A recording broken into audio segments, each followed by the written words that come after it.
Et maintenant, je vais céder la parole à Monsieur le chef du troisième groupe d'opposition et vous disposez d'un temps de parole de 10 minutes. Merci, Madame la Présidente. Chef parlementaire, faut-il le préciser?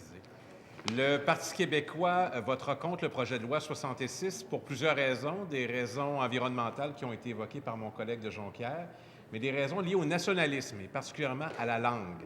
Une de ces raisons, c'est l'incapacité du ministre responsable de la langue de convaincre son propre parti politique d'adhérer à nos propositions, notamment de renoncer au projet de Dawson et de McGill. Alors, retenez ça, Madame la Présidente.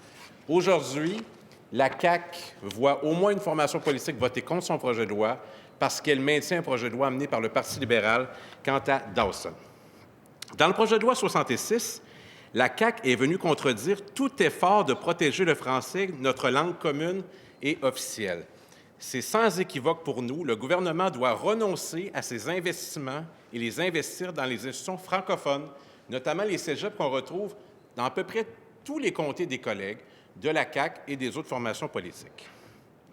D'une part, un investissement de 50 millions de dollars pour l'agrandissement du collège Dawson, un cégep anglophone qui est aussi le plus populeux du Québec. Et je sais qu'on ne va pas convaincre ni la CAQ ni le Parti libéral qui y tiennent à ce projet-là.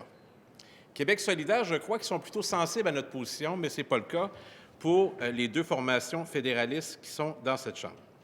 D'autre part, l'Université McGill pourra profiter d'un investissement majeur de combien? 700 millions, en plus de se voir donner une majeure partie de l'ancien hôpital Royal Victoria, un précieux morceau du patrimoine public montréalais. Ces deux projets ont plusieurs choses en commun. Ils ont tous les deux été initiés par l'ancien gouvernement libéral quelques semaines à peine avant les dernières élections. Ils vont tous les deux contribuer au recul de la langue française à Montréal ainsi qu'à l'anglicisation du Québec. J'aurais tellement aimé, Madame la Présidente, que le gouvernement soit sérieux en matière linguistique et qu'il décide de se rendre à notre argument. Ce qui est triste, et c'est la semaine pour ça, c'est que le gouvernement du Québec a décidé de procéder malgré l'avis du ministre responsable de la langue. Alors, l'autorité la plus importante dans ce domaine, c'est le ministre responsable de la langue. Mais il n'a pas été capable de convaincre son gouvernement que si on veut être crédible en matière de français, il faut enlever ces projets-là. Donc, c'est un échec pour lui, mais ça, c'est tel quel.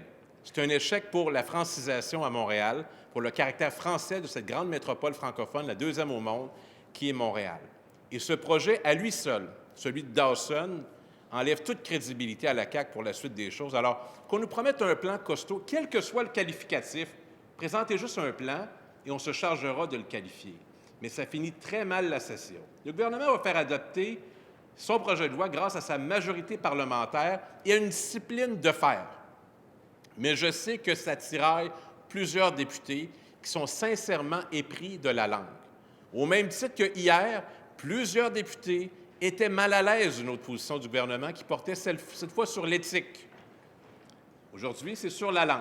Pendant combien de temps ça va durer? Ça dépend de la capacité des députés d'encaisser tour à tour et de plus en plus ce genre de couleuvre. En bref, la CAQ finance et accélère l'anglicisation de Montréal. 750 millions de dollars pour financer l'anglicisation et le recul du français, contre quoi? 5 millions de dollars pour l'EQLF pour financer la francisation et l'embauche de 50 employés. En comparaison, ces investissements en francisation sont 150 fois moins importants que les investissements de Dawson et de McGill.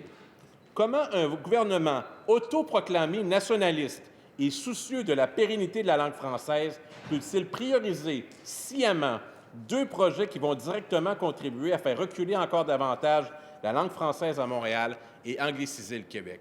Parce que c'est ce qui a été fait.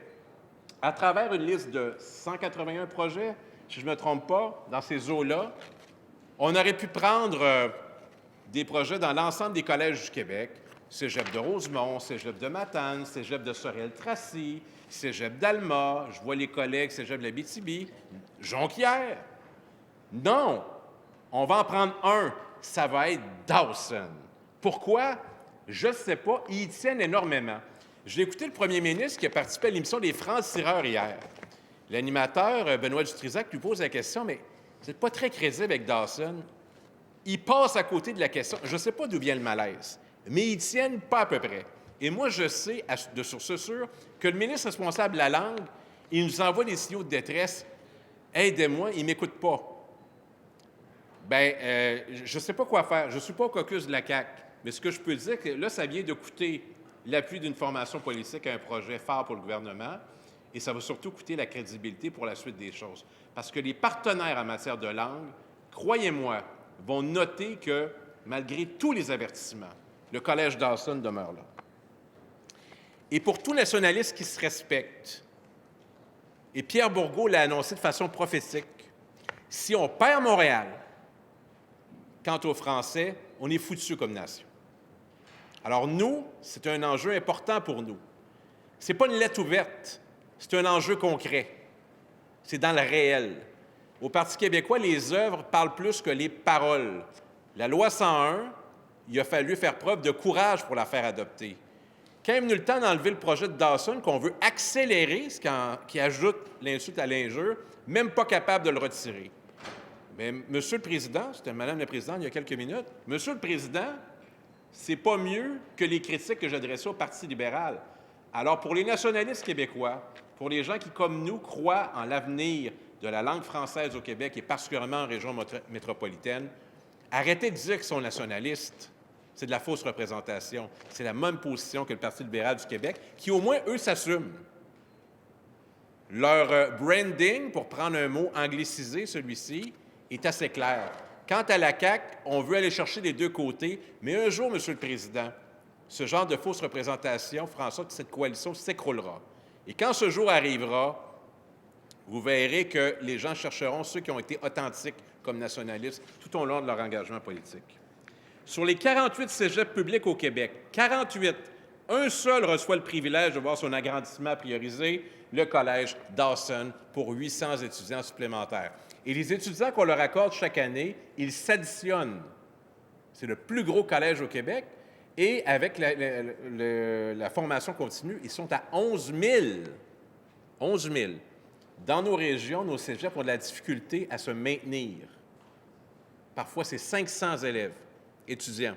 C'est le cas du cégep de Matane. Puis il y a d'autres petits collèges qui auraient besoin de coups de pouce pour être plus attractifs. Et je suis sûr que chacun de mes collègues ont des projets qu'ils connaissent dans leur cégep, dans leur circonscription. Est-ce que le ministre responsable du dossier de la langue française peut nous expliquer en quoi la priorisation et l'accélération de ces deux projets, soit l'agrandissement du Collège Dawson et l'Université McGill, est une bonne chose pour la pérennité et la protection de la langue française à Montréal et au Québec? Sur 181 projets priorisés dans le projet de loi 66, le gouvernement prévoit accélérer seulement 5 projets en matière d'enseignement supérieur, 4 à Montréal, 1 en Outaouais. Concentration des projets à Montréal, rien pour les régions du Québec. C'était le thème de leur dernier congrès, les régions du Québec. Jamais on n'aurait vu un gouvernement aussi engagé des régions du Québec. On aurait pu commencer par le projet de loi 66, c'est mal barré. Le plus important, Monsieur le Président, des statistiques sur les étudiants francophones et allophones dans les cégeps anglophones de 1995 à 2018. Le nombre de francophones, pour qui c'est la langue maternelle, qui étudient en anglais au collégial au Québec, est passé de 4 150 étudiants à 7 686, soit une augmentation de 3 536, 85 d'augmentation. Si on est nationaliste, là, puis on entend ça, on bouge. Dans un caucus, on se lève puis on dit à son premier ministre puis à son conseil des ministres, bougez, parce que là, ça ne pourra pas marcher comme ça longtemps. L'augmentation du nombre d'allophones dans les cégeps anglais depuis 1995 est aussi nette.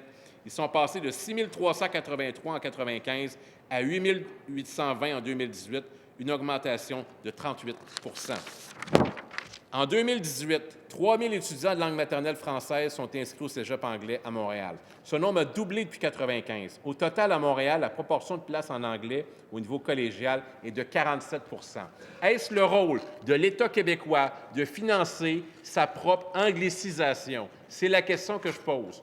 Notre position est très claire là-dessus. On l'assume. Ce n'est pas un positionnement politique, c'est une conviction profonde qui anime les fiers militants du Parti québécois depuis la fondation de cette grande formation politique. On ne va jamais déroger de ça. Et sur le terrain de la langue, si on est sérieux avec ce qu'on avance, bien, on pose des gestes. On ne dit pas on va régler Dawson, McGill, puis après on va commencer. Ça ne marche pas. Et en ce sens-là, j'accorde plus de crédibilité à l'intervention du député de Jacques Cartier, qui arrive avec une proposition claire pour la francisation des anglophones. Et je reviendrai, Monsieur le Président, pour parler encore de langue, fièrement, comme 50 ans d'étudiant du Parti québécois. Merci, Monsieur le député. Merci, Monsieur le député.